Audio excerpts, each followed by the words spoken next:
রাজশাহীর বিভিন্ন দপ্তরে অনুদান চেয়ে পাঠানো সমন্বয়কের চিঠি ভাইরাল হয়েছে সামাজিক যোগাযোগ মাধ্যমে। অর্গানাইজার জুলাই ৩৬ মুক্তি উৎসব নাম দিয়ে ওই চিঠিতে স্বাক্ষর করেছেন বৈষম্য বিরোধী ছাত্র আন্দোলনের সাবেক সমন্বয়ক সালাউদ্দিন আম্মার।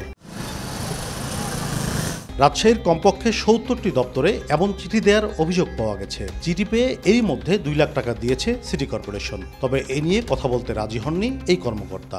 এখন আমি সচিব কাজে আছি, আপনি একটু এই বিষয়ে প্রশাসক স্যারের সাথে কথা বলেন, কিংবা যে সংশ্লিষ্ট অন্যদের সাথে কথা বলেন। হ্যাঁ, সালাউদ্দিন আম্মারের একক স্বাক্ষরে অনুদান চেয়ে পাঠানো চিঠি নিয়ে প্রশ্ন তুলেছেন আন্দোলনের শরিকরা। রাজশাহী বিশ্ববিদ্যালয়েও একজন সমন্বয়ক বিভিন্ন প্রায় ৭০টা সরকারি প্রতিষ্ঠানে তারা ৭৬ লক্ষ টাকা চাঁদা দাবি করেছে।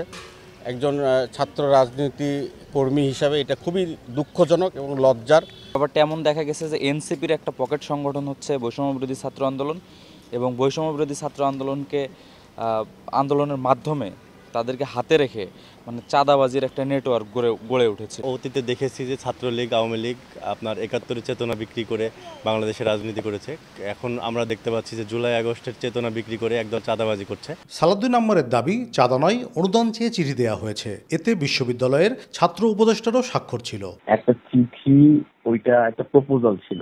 রাজশাহী বিশ্ববিদ্যালয়ের ভিসি এবং ছাত্র উপদেষ্টার সিগনেচার দিয়ে একটা প্রপোজাল ছিল। ওই প্রপোজালের একটা পেজকে পাবলিশ করা হয়েছে। প্রোগ্রাম করব যেটার আয়োজনে ভিসি স্যারের সিগনেচার সহ রাজশাহী বিশ্ববিদ্যালয়ের একটা আয়োজন, এবং এই ফান্ডটাই হচ্ছে এই বিভিন্ন আয়োজনের ফান্ড দেওয়ার জন্য।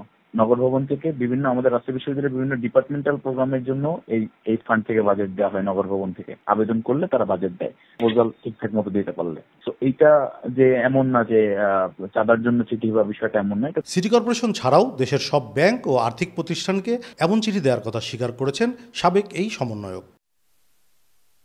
কাজী শাহেদ, দেশ টিভি, রাজশাহী।